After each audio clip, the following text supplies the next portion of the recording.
जय श्री राम। यह कहानी रोहतक की है।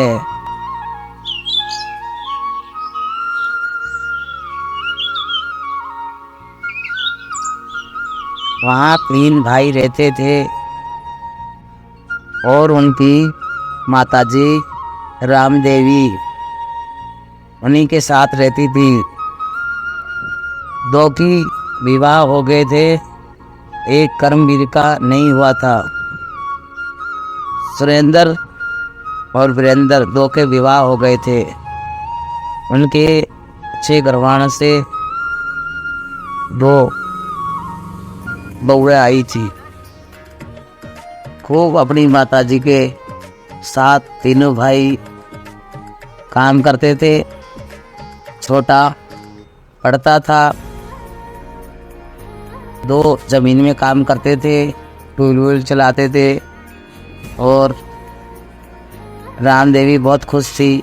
दोनों बहुआ काम करती थी घर का, और दोनों भाई खेती में अच्छी तरह काम करते थे। जो भी गेहूँ बाजरा होता अपने फसल काट के समय से घर पे लाते।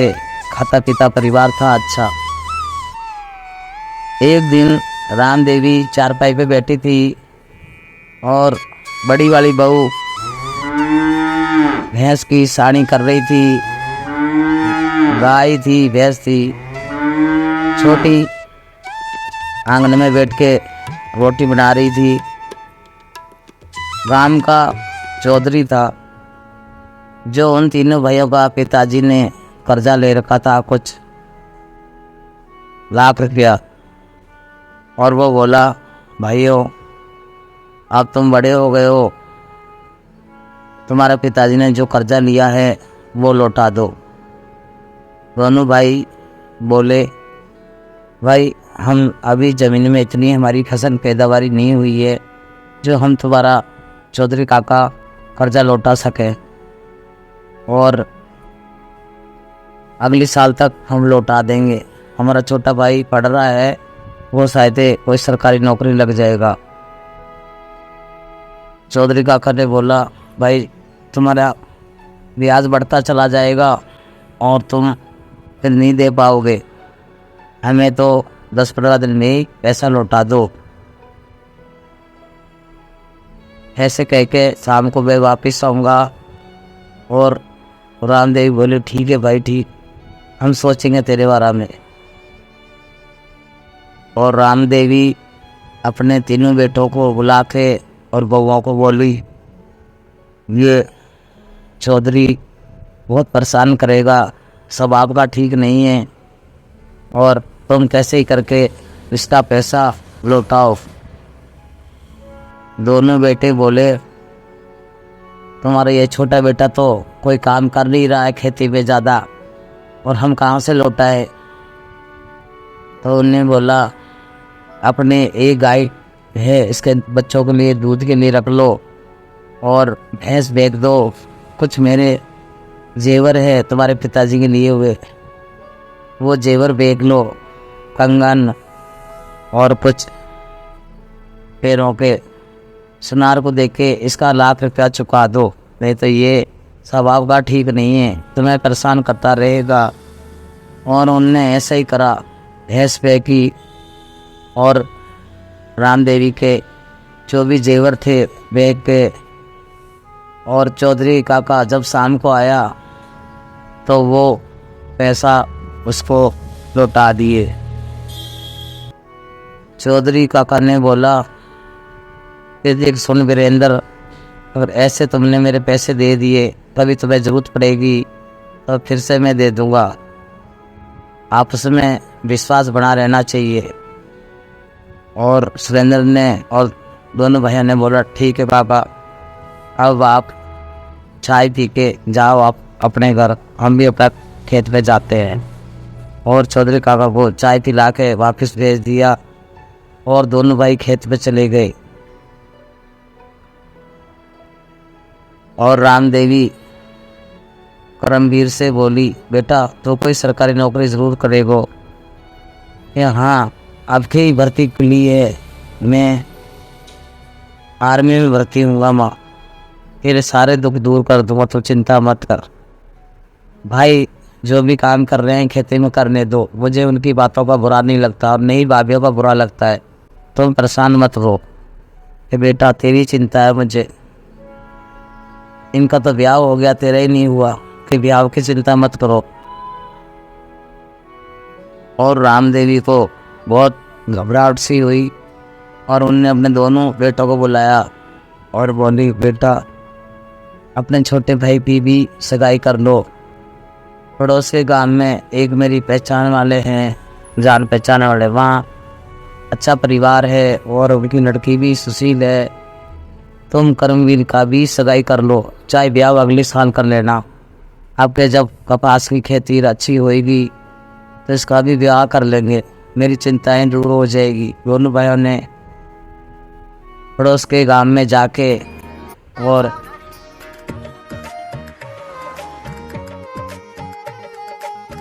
रिश्ता पक्का करके आए और सगाई कर ली खुशी खुशी। अब दोनों भाभियाँ बोली, इसकी भी काम तो कुछ करा नहीं, कब नौकरी लगेगी, और सगाई में और कर्जा कर दिया हमारे पे 40,000 रुपये, ये कैसे चुकाएंगे। करीमवीर बोला, भाभियाँ चिंता मत करो, जब काम करने लगेंगे ना तो सारा कर्जा उतर जाएगा। और राम देवी मन ही मन में परेशान रहने लगी। एक दिन शाम को बैठ के और बोली, बेटा वीरेंद्र इधर आ अपने भाइयों के साथ। और सारे आए और बोली, बेटा अब कर्जा तो उतर ही गया है, थोड़ा बहुत और हो गया, करमवीर बड़ा हो गया है, अजमेर में भर्ती खुलेगी और राम जी ने चाहा तो ये भर्ती हो जाएगा, बाकी परेशानी तुम्हारी दूर हो जाएगी। तीनों भाई मिलके रहा करो। उनकी दोनों को बहुओं का नाम सुशीला और बबीता था। बबीता बड़ी बहू थी। बोले, बबीता वो परेशान मत हो बेटी, तुम अपना अच्छा खाओ अच्छा पहरो, तुम क्यों परेशान होती है, मेरे बेटे ये देखेंगे और मेरे पोता पोतियों को अच्छी तरह पढ़ाओ, ध्यान रखो। बोलती, माँ जी तुम तो बस कहती हो, कहने से काम नहीं चलेगा। तुमने जो अपने जेवर थे वो भी बेच दिए कर्जा में, भैंस भी बेच दी, अब हम कैसे काम चलाएं, हमारे बच्चों का पढ़ाई खर्चा नहीं आएगा। कि वो तो है बेटी, सब राम जी देखेंगे। करमवीर भी अपने भाइयों के संग खेती में फसल बोवाने में और काम करवाने में बराबर साथ देता था अपनी पढ़ाई के साथ साथ। और उस समय अचानक कारगिल की लड़ाई छिड़ गई थी और करमवीर उस टाइम में 12वीं में पास हो गया था। उस टाइम में भर्ती की, अजमेर में भर्ती खुली, नए नए भर्ती फौजी हो रहे थे, गांव का करें भर्ती फौजी हो रहे थे। गांव का करमवीर का एक दोस्त था संतोष, दौड़ा चलाया, करमवीर भैया जल्दी आ, अपना गांव का एक लड़का है अशोक, वो भी कल भर्ती को जा रहा है, तू भी संग जा भाई, क्या पता तेरे नौकरी लग जाए राम जी कृपा से। कि हाँ भाई मैं ज़रूर जाऊँगा।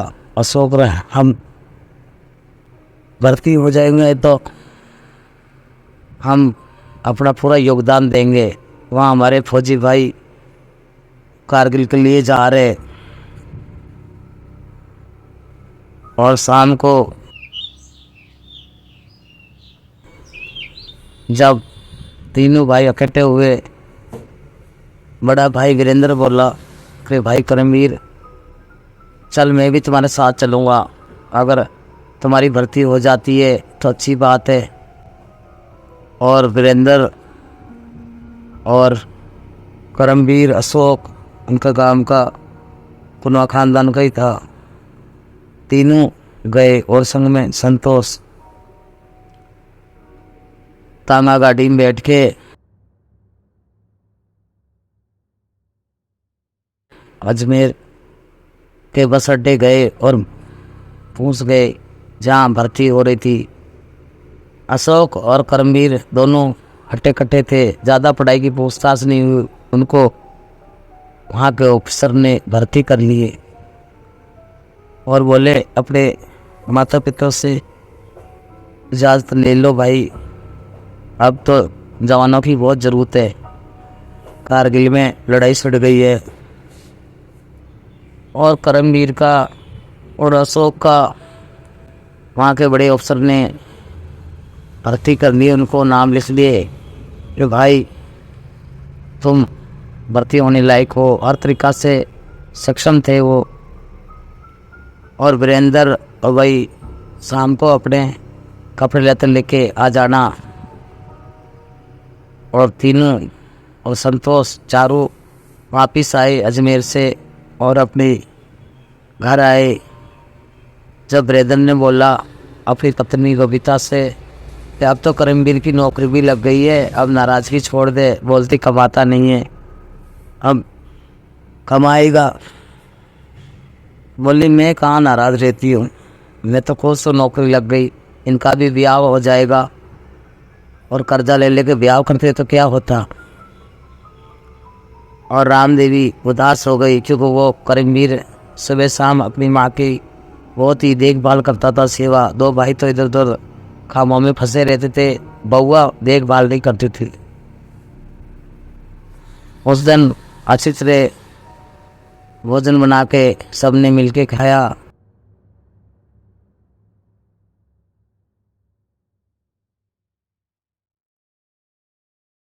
और करमवीर को और अशोक को बस अड्डे तक छोड़ने गए दोनों भाई।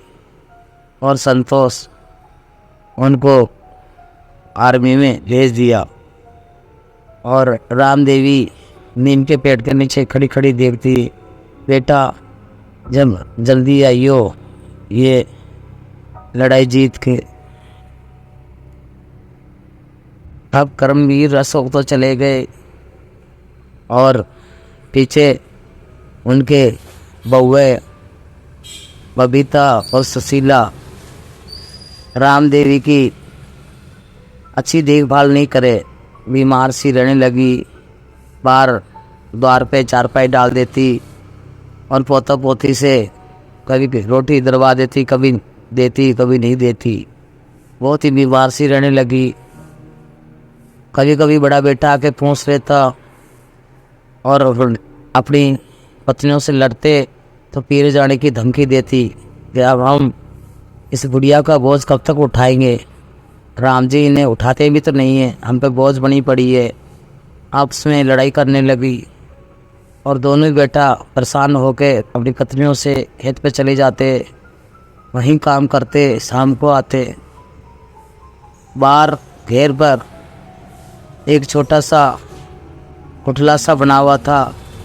दोनों बहू ने बोले यहाँ तुम बार बार बाथरूम जाती हो, वहाँ घेर पे बैठ जाए करो, गाय की भी देख लोगी, वहीं तुम्हारी रोटी पुसा दिया करेंगे। तो अपनी सासू माँ को राम देवी को घेर पे पुसा दिया, वहीं अपनी पोतियों के संग रोटी भेज देती और वो वहाँ अकेली दुखी पड़ी रहती। एक दिन रात में गाय खुल गई तो उसे राम देवी को बउओं ने जिम्मेवारी दे रखी कि गाय को तो खोल कर बांध लोगी, सारा वारा डाल दोगी। रात में तूफान सा चला और राम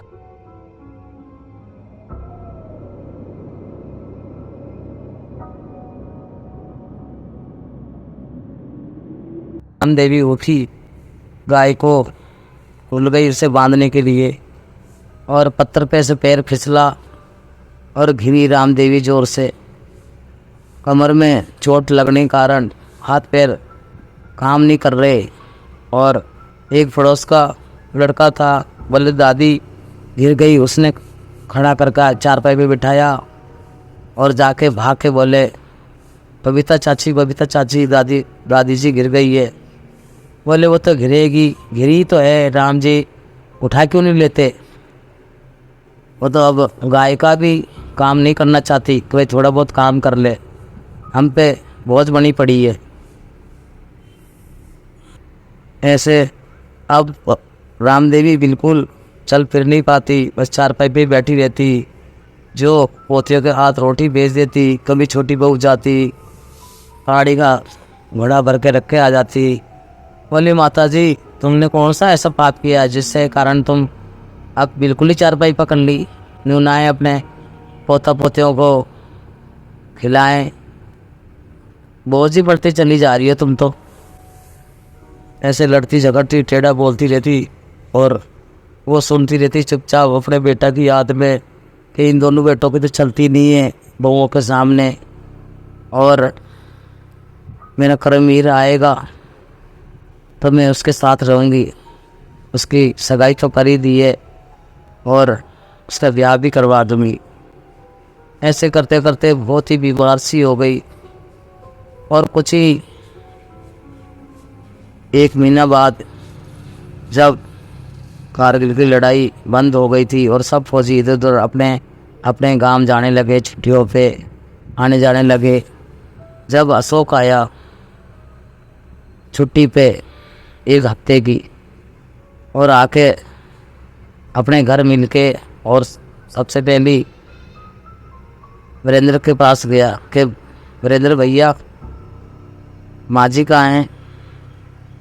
ये वो तो घेर पे रहती है, उन्हें वहाँ खुले में रहने की आदत पड़ी हुई है, ये यहाँ घर पे क्यों नहीं रहने देते? वो अकेली वहाँ कैसे रहेगी? कि वहाँ गाय बांधते हैं ना घेर पे, इसलिए गाय को भी देखभाल करती रहेगी और यहाँ बच्चों में परेशान रहती इसलिए। और वो वहीं जाके मिला तो अशोक के सामने राम देवी खूब रोई और बोली मेरे बेटा से बोल देना बेटा जल्दी एक बार मिल जा अपनी माँ से, क्या पता फिर मैं नहीं रह पाऊँ, एक बार मुझे मिल जा, तो भरत माँ की सेवा करे ऐसे ही करता रहना, एक बार तो मिल जा। अशोक बोला माँ जी चिंता मत करो, अगर कोई दवाई की ज़रूरत है वे तो मैं दरवा देता हूँ। अशोक ने जेब में से 500 रुपये निकाला और राम देवी को दिया, तुम इससे कोई फल फूल चुपचाप खा लो, किसी से लड़कों से मंगवा के, भाभियों की तो आदत ही कर रही है, मैं इनसे लड़ूंगा तो ये मुझसे लड़ेगी, मैं ज़रूर जाकर करमवीर को बोलूँगा और मैं 2-3 दिन में यहाँ से जाऊँगा और वो छुट्टी लेके ज़रूर आएगा। बोले बेटा ठीक है। और जैसे ही अशोक छुट्टी पूरी करके वापस गया, करमवीर जाके अशोक ने बोला करमवीर तू यहाँ बैठा है, तू यहाँ देश की सेवा कर रहा है, वहाँ तेरी माँ बड़ी परेशान है दादी माँ और बहुत बीमार है, तू भी छुट्टी लेके और जाके मिल ले भाई, कुछ हो गया फिर किससे मिलेगा। और करमवीर ने तुरंत घड़ी अपने अफसर से कहा और बोले मुझे जाना, मेरी माँ बहुत बीमार है। और अफसर ने साइन करा और उनको छुट्टी मिल गई 15 दिन की। करमवीर जल्दी अपने गांव आ गया, देखे तो उसकी माँ खाट पे घेर पे पड़ी और करमवीर गुस्सा में जाके अपने भाइयों से और अपनी भाभियों से बोला मेरे जाते ही तुमने माँ की हाल ये बुरा कर दिया, तुमने इसे एक लाचार आदमी की तरह घेर पे डाल दिया, क्या भाभियों तुम्हें जरा सी भी दया भावना नहीं है तुम्हारे मन में, इतनी कठोर कैसे हो गई तुम? वो बोली देवर जी ज़्यादा तुम करो तो तुम अपना ब्याह करवा लो, तुम्हारी बहू कितना करेगी वो हम देख लेंगे। कि ठीक है। और करमवीर ने चौधरी काका से और कुछ रकम उधार लेके और अपनी शादी करवाई। अच्छी तरह गांव में घेर में ही बढ़िया घर बनाया और अपनी माँ को डॉक्टर को दिखा के अच्छा करवाया और अपनी पत्नी से बोला मेरी माताजी को किसी भी प्रकार का कोई कष्ट मत देना, जैसे मेरी भाभिया ने मेरी माँ की कदर करी है, नहीं तो मैं भूल जाऊंगा कि 7 पैरों का बंधन है। मेरी माताजी ने बहुत दुख देखे हैं। और करमवीर अपनी पत्नी को और अपनी माँ को घेर में अच्छी तरह बिठा के, और जब अपने भाइयों से अलग हुआ, बोले आज से मैं यहीं रहूँगा, तुम उधर रहो, तुम तो अपनी पत्नियों के गुलाम बन चुके हो, तुम्हें तो माँ का दर्द भी दिखाई नहीं देता, इतना भी कौन डरता है अपनी पत्नियों से जो माँ की पीड़ा तुम्हें नहीं दिखी। और करमवीर खुशी खुशी अपने पत्नी को और अपनी माँ को वहाँ छोड़ के, कि आज के बाद में मेरी माँ से कुछ मत बोलना, अपनी भाभी से बोल के, और वापस अपनी ड्यूटी पे चला गया। जय श्री राम।